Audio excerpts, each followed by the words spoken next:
Hi, I'm Sue Stockdale, and I'm a polar explorer. And today I'm going to be talking about two European women who made travel their life's work.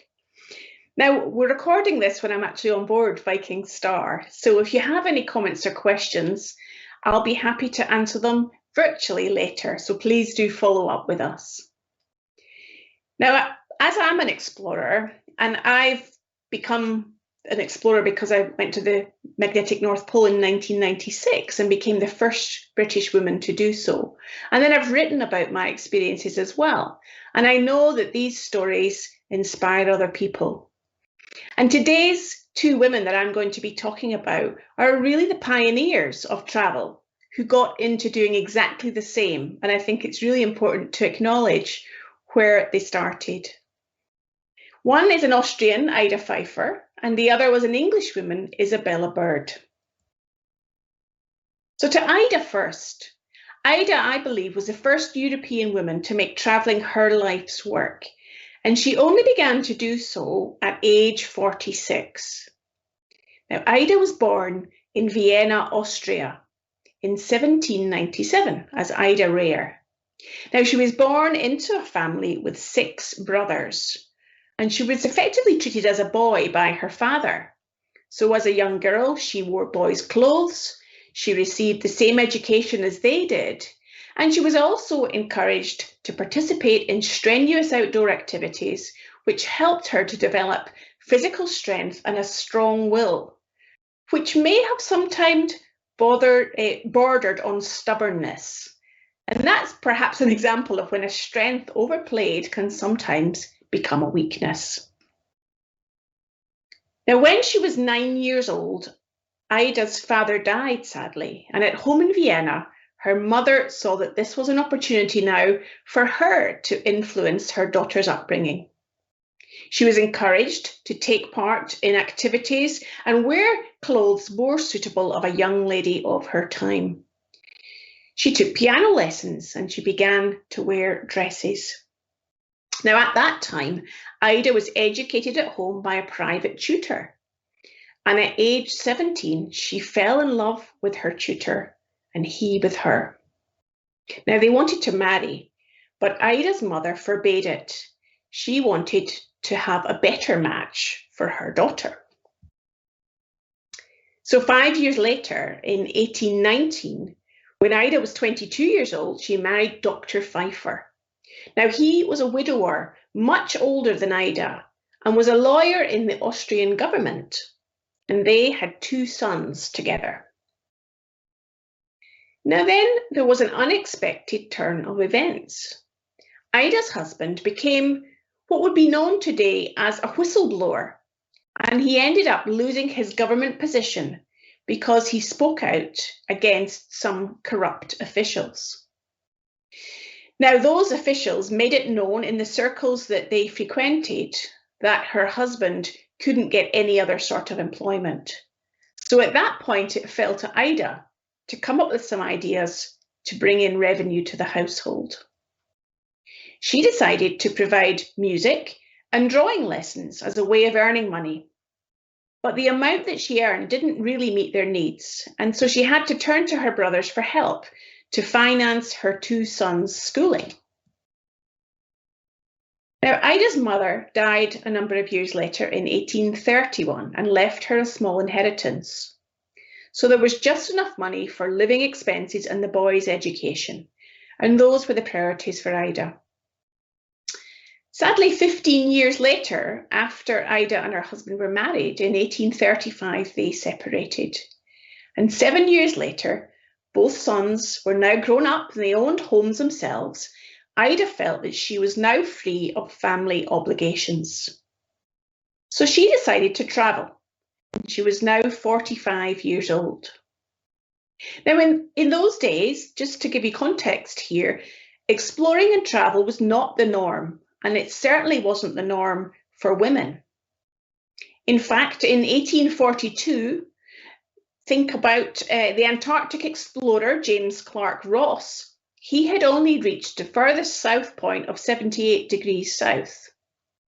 And a number of years earlier, you may have heard of Sacagawea, who was a Shoshone Indian woman who traveled as an interpreter as part of the Lewis and Clark expedition. So there weren't women really traveling the world at all.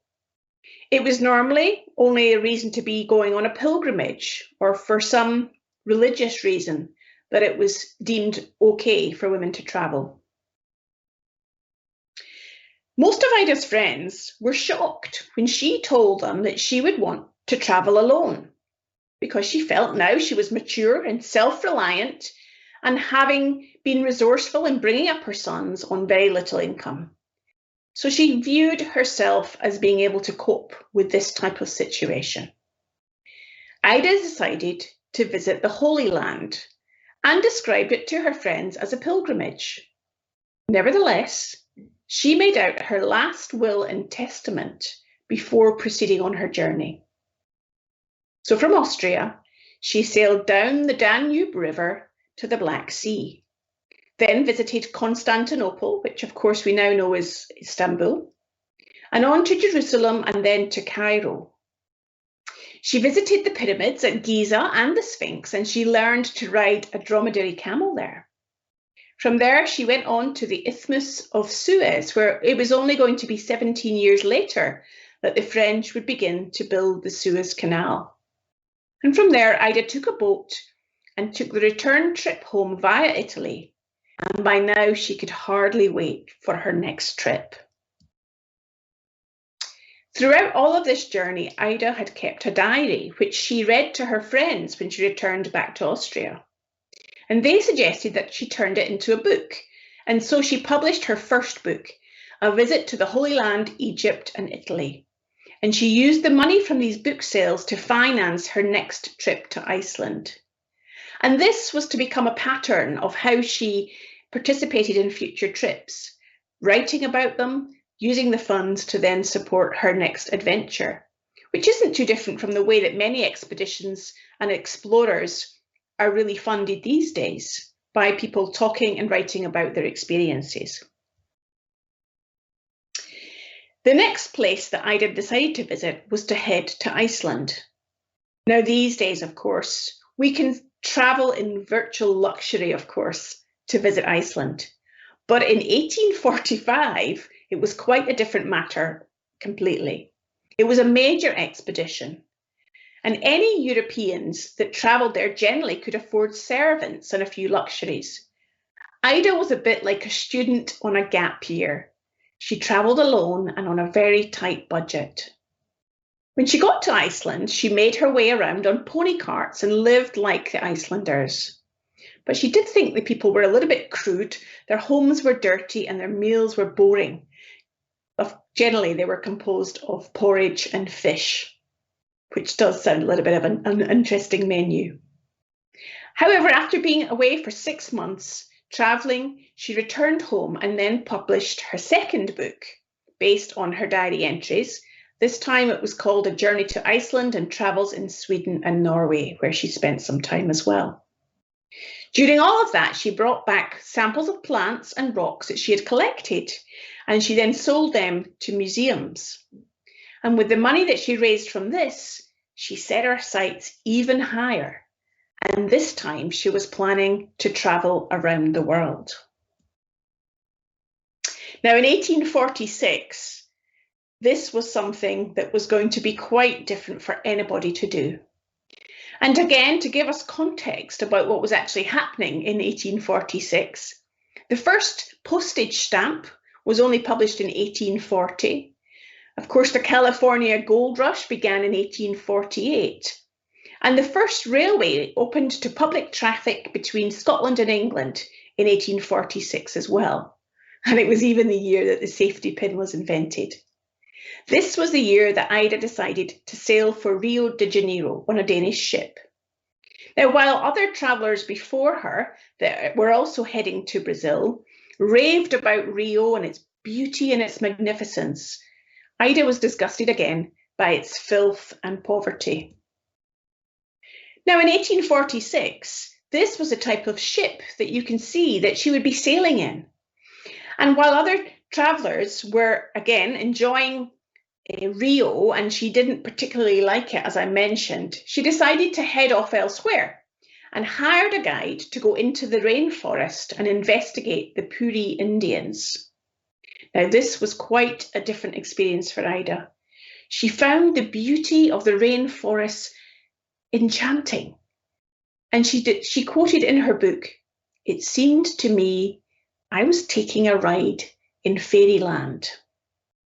But when she actually got to meet the tribe of the Puri Indians, again, she was disappointed. She thought them primitive and savage because they met her with a dance and loud music.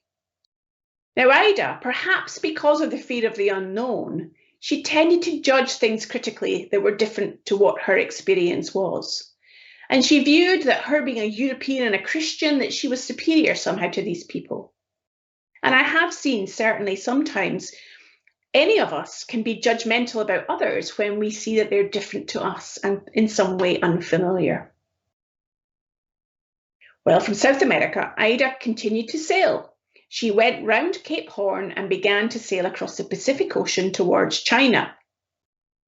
On the way, she stopped in Tahiti, where again she was affronted by what she deemed as very carefree behaviour of the women that lived there. Onward from Tahiti, she travelled to China. Now, in the 1840s, I think Ida had quite a bit of courage to travel there because Britain and China had been at a war, and the Europeans in general were very unpopular. Well, Ida entered China from Macau, a Portuguese colony at the time, and then she travelled on a junk, a Chinese traditional cargo boat, into the city of Canton. Ida planned to stay there with a Swiss-American biologist who was living there at the time. He was there on a scientific mission. And by the time she reached his accommodation, an angry mob was following her. The biologist was very surprised to see this solitary white woman arrive at his house and told her that Canton indeed was far too dangerous for her to be in. She later recalled to him that old and young called and hooted after me and pointed their fingers and ran out of shops. However, Ida had a way around this. Again, she was being resourceful. She decided to dress in men's clothing, and it enabled her to travel around the city in safety as she observed local people and their customs. But, surprise, surprise, Ida also had a rather negative opinion of them as well. She continued on from China into India, which she really preferred, and she spent almost a number of months there, almost without any baggage. She was traveling. Now again, think gap year, think student, think not many resources. Now when I say this, you might find it really difficult to believe, but Ida carried no medicines of any kind with her, unlike many other Europeans that were traveling. And she only carried a leather pouch for water, a small pan for cooking, some salt, some bread, and some rice. She didn't even have a blanket. She was traveling so light. Now, throughout all of her travels, Ida just expected the people that she met to feed her and to offer her shelter, and most usually did.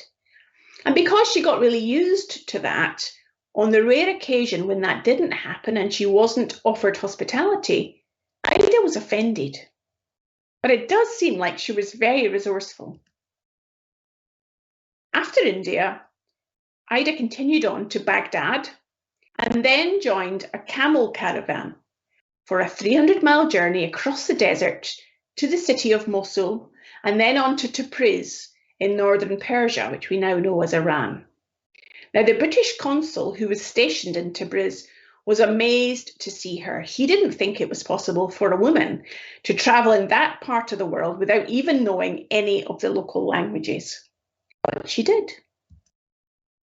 By now it was 1847, and Ida was tired of travelling through countries that she thought backward.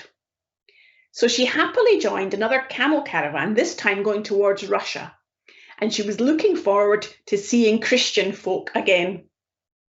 But unfortunately, and probably not a surprise, Ida was just as disappointed when she met the Russian people. In fact, she was soon arrested when crossing the border under suspicion of being a spy and held overnight while her identity was investigated. Again, she wrote in her journal, "Oh, you good Arabs, Turks, Persians, Hindus, how safely did I pass through your heathen and infidel countries, and here in Christian Russia, how much I have had to suffer in this short space." Ida's trip through Russia was no better. There were delays, there was red tape to deal with, people were generally rude, and eventually she managed to leave Russia and make her way westward on through Turkey, Greece and Italy, arriving home in November 1848.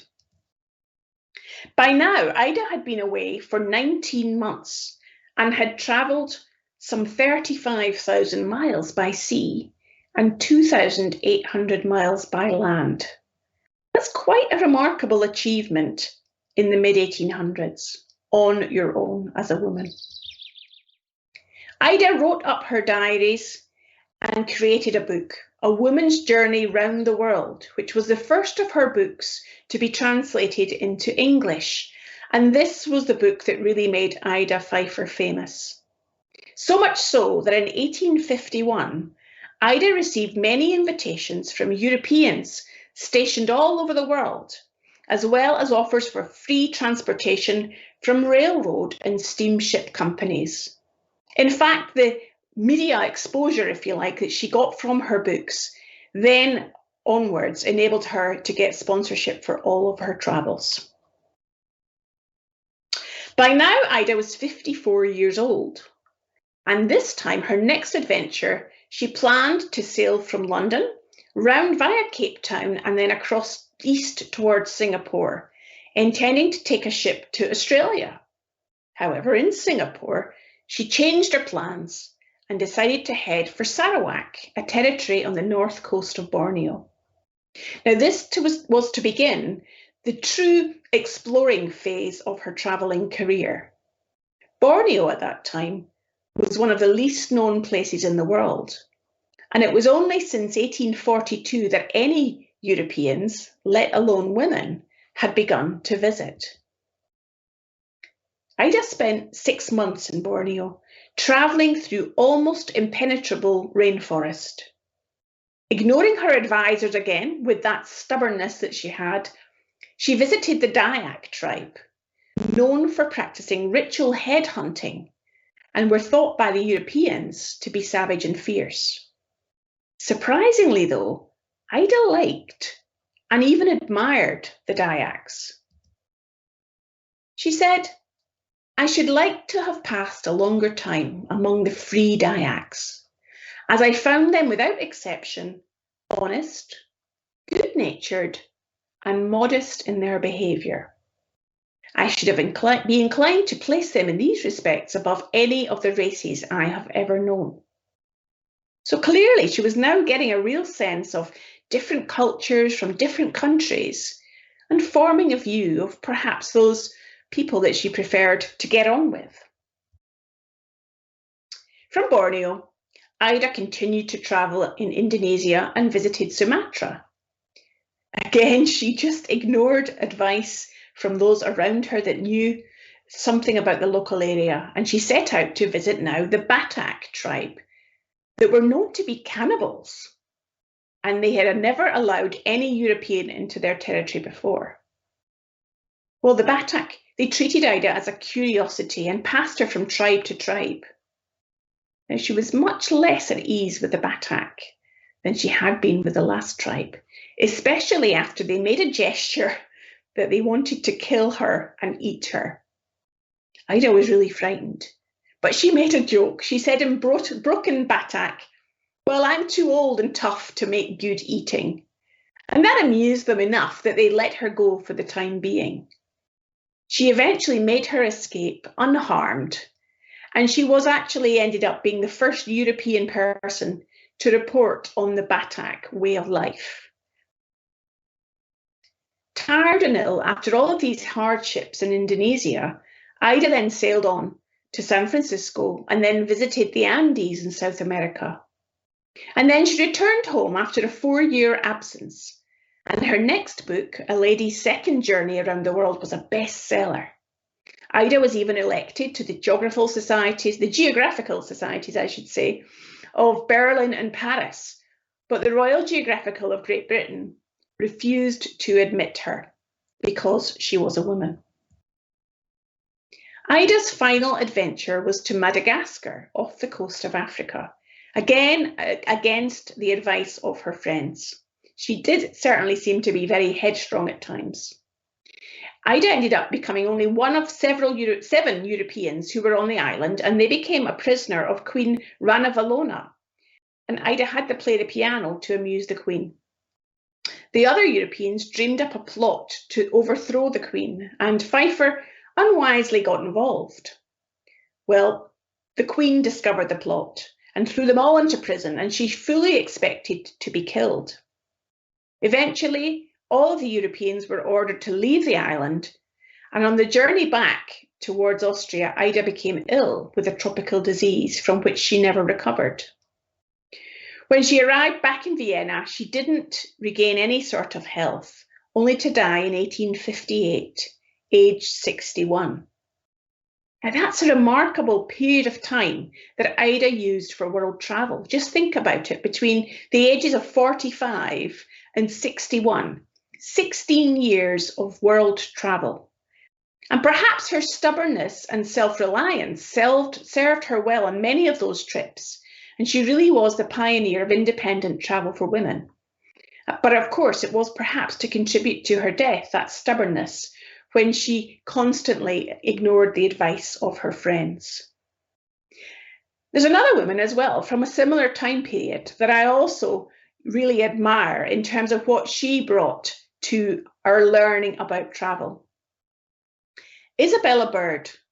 She was from England, and she was really a renowned traveller in Victorian times and made a series of remarkable journeys that she also wrote up about. Now, Isabella's father was an Anglican clergyman, and her mother was a daughter of a clergyman. So in her family, she became a devout member of the church and very intolerant of other religions, believing them to be harmful. Now, Ida was a small person initially. She suffered from many ailments, and at 18 years old, she had an operation to remove a tumour from her spine. Well, it was a partial success, but she suffered from insomnia and depression afterwards. Ida couldn't walk or even get out of bed. Now, in those days, one of the things that the medical profession often recommended was travel, getting sea air to have a change of perspective and maybe a chance to regain one's health. So this is what the doctor recommended for Isabella. And in 1854, her father gave her £100 for travel, which I imagine was quite a bit of money in those days. Isabella decided to use the money to travel and visit a cousin in Canada. Now, as soon as she began traveling, she experienced a remarkable recovery. It's really quite amazing. In fact, she was filled with energy, and for the first time, she found she was able to take care of herself quite well.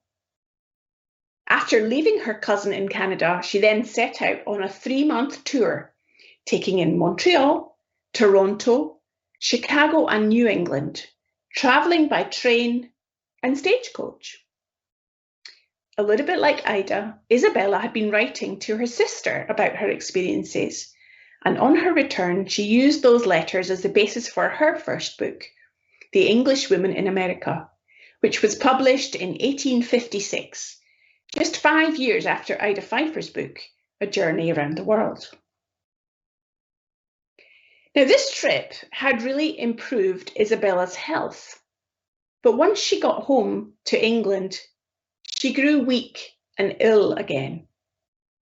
And at her father's suggestion, she made several more trips to America and Canada, but her health didn't improve. She just continued to suffer from periods of deep depression and was unable to sleep. Now, in 1858, Isabella's father died. So her and her sister Henrietta, along with her mother, decided to move to the Hebrides in Scotland, where she was to live or at least be based, I should say, for the rest of her life. By 1872, when she was 41 years old, she was so ill that the doctor recommended another sea voyage. Isabella at this time decided to sail from across towards San Francisco. And during that voyage, the ship was caught in a hurricane that raged for 12 hours. Now it was highly exciting for Isabella, and all of her boredom and illness and exhaustion seemed to vanish in this combined danger and beauty that the storm evoked outside and perhaps almost within her as well. She was newly awakened to this life, and she decided right there and then that travel was a form of freedom and that this experience was going to change her life, and she would devote the rest of her life to exploring this new world of travel. And ironically, wherever she returned home, she became restless for her next journey. It seemed that travel was exactly the medicine that she needed. Now, that ship stopped at Hawaii, and during that time, Isabella decided to get off in Hawaii. She eventually stayed there for 6 months. She learned quite a few things there. One of them was how to ride a horse astride. Because if you think about it, in Victorian times, women were encouraged, and it was appropriate for women to ride side saddle on a horse. Here, she could ride astride a horse, just like we do today, which ended the backaches that she had suffered from riding side saddle before that. Ida also climbed up to the top of one of Hawaii's volcanic peaks. She loved it there, and she said, in visiting remote regions which are known to few even of the residents in Hawaii, living among the natives, and otherwise I saw Hawaiian life in all its phases. She wrote about those experiences, which were published in her next book in 1875. Leaving Hawaii, Isabella returned then on to the west coast of the United States, and from San Francisco, she traveled alone by horse to Lake Tahoe and then on to the Rocky Mountains in Colorado, a distance of over 1,000 miles. Now, during that trip, she had many adventures, including riding alone through a blizzard with her eyes frozen shut. That just doesn't bear thinking about. And then she was to spend several months snowed in a cabin with 2 young men. And also being wooed by the hunter and the scout, Jim Nugent, who had guided her around Colorado. Now, in his company, she had some amazing adventures, including climbing Long's Peak, which is 14,700 feet high in the Rocky Mountains. Now, that's no mean feat for anybody today, let alone a small woman in the Victorian times who had no previous experience of anything like that. This outdoor life, however, and the amazing scenery that she experienced in the Rocky Mountains exhilarated her again, and she described them as the happiest moments of her life. Jim Nugent tried to persuade her to stay, but Isabella feared that marriage would limit her newfound freedom. Instead, she returned home in 1874 after the trip, and she wrote about those adventures in a book called A Lady's Life in the Rocky Mountains, which was published in 1879. Isabella was now famous for her books about Hawaii and the Rocky Mountains. And there she was back in Scotland now. She decided to take a class in botany, where she met Dr. John Bishop, a physician 10 years younger than she was, who was tending her sister Henrietta, who was ill. Well, John and Isabella became friends. And after that, he made the first of many marriage proposals to Isabella. Well, she promptly turned him down and headed off to Japan. It didn't seem like any man was going to stop her having adventures. In Japan, she hired a young Japanese man of 18 years old to be her translator. The two of them travelled together around the northern part of Hokkaido, which is the northernmost part of Japan. And she stayed there among the members of the Ainu tribe, who are the original non-Japanese descendants and inhabitants of the island. 11 years earlier, the Japanese government had banned the use of the Ainu language and rejected their culture. So Isabella's experiences were really important to be documented and formed the basis of her next book, Unbeaten Tracks in Japan, which was published in 1880. You can see the theme again developing here: travel, writing about your experiences, raising money, and continuing to travel on. Well, from Japan, Isabella travelled on to Hong Kong, to Canton, Saigon, and on to Singapore. And from there, she travelled to the Malayan states on the Malayan Peninsula for 5 weeks. Now, although the coastlines of Malay were fairly well known, there were no maps of the interiors, and it was almost entirely unexplored. Isabella travelled through several of the Malayan states, relying on local guides as she went. Now, there's one amusing story that certainly sticks in my mind from what I've read about her. At one government station that she arrived at that was operated by a British administrator, she was invited to stay for dinner, although she knew that the administrator was away at business. So she was kind of surprised to see 3 chairs at the table for dinner. And she was even more stunned when the dining companions that were brought in to sit with her were 2 apes. All 3 of them dined on eggs and fruit, and later Bird remarked that the apes had very good manners, except that sometimes they grabbed food without waiting for her to pass it on to them. That must have been quite an experience. Well, not long after she returned home from this particular adventure, Henrietta, her sister, died. And now, all of a sudden, Isabella felt quite lonely. Well, there was Dr. John Bishop, patiently waiting in the wings. And again, he proposed to her, and this time she accepted. They were married in 1881 when she was 50 years old. And apparently, Isabella wore a black dress to her wedding, giving the impression to at least one friend that she was marrying under protest, and that her real self was buried then in her sister's grave. Of course, it wasn't to be the end of her travels. Isabella began to get interested in Tibet, dreaming of travelling there.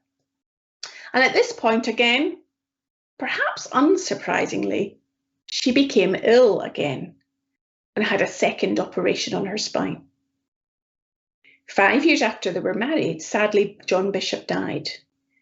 And Isabella spent a year playing the part of a respectable widow. But by 1888, she'd packed her bags again, ready for another trip, and she was now 57 years old. This time, Isabella left to travel to India, and from there she established the Henrietta Bird Hospital in Amritsar and the John Bishop Memorial Hospital in Srinagar. She continued to travel on to Kashmir and on to Ladakh as well in the far north on the border with Tibet. Now, during those travels, one of her horses lost its footing and while it was crossing a river, and the horse drowned, and Isabella suffered 2 broken ribs. On her return to Simla in northern India, she met up with another person, Major Herbert Sawyer, who was on his way to Persia. And so they decided to travel together through the desert in midwinter, and both arrived in Tehran half dead.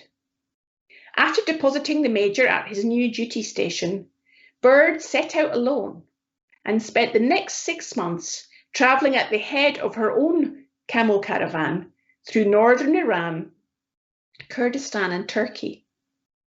Now, on her return to England, Bird spoke out against the atrocities that were being committed against the Armenians in the Middle East. And she met with Prime Minister William Gladstone at the time and addressed a parliamentary committee on the question. Upon her return as well, the Royal Geographical Society in London asked Isabella to speak. But if you remember, they didn't allow women to be members. And so she declined. Instead, she chose to speak at the Royal Scottish Geographical Society, which did allow female members at the time, and they promptly made her a member. Well, she captivated her audience with her descriptions and her photographs, providing a portal to the world that they had never imagined before. Well, this turn of events embarrassed the Royal Geographical Society in London. And just as they experienced that, they promptly voted to accept women members. I'm wondering, and I'm imagining that was quite an influence on them having to change, or at least choosing to change. Once that was agreed, they then elected Isabella as their first female fellow. 5 years later on, they did ask her again to speak, and at that time, she would indulge them. Isabella was to make 2 more long trips from 1894 to 1897, travelling all across East Asia. And then in 1901, at the age of 70, she left for North Africa and a 1,000-mile ride across the Atlas Mountains of Morocco.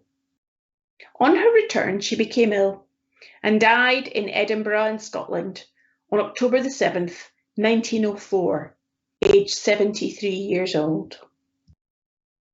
What I think Isabella will be remembered for is perhaps challenging the unspoken rules of British society at that time, that was calling for her and many women like her to be a dutiful daughter, wife, or mother. And if she wanted to do something more, well, perhaps it was good works in a church, a school, or a hospital. What travel did for Isabella, and through her stories inspired other people, was it allowed her to leave behind such conventions and to be healthy and happy.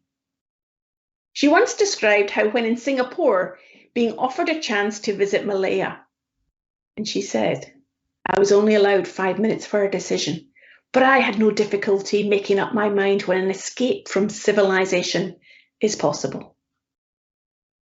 And I hope from what you've heard today, it will also inspire you. Just as travel can. It can inspire us, it can educate us, and it can captivate us.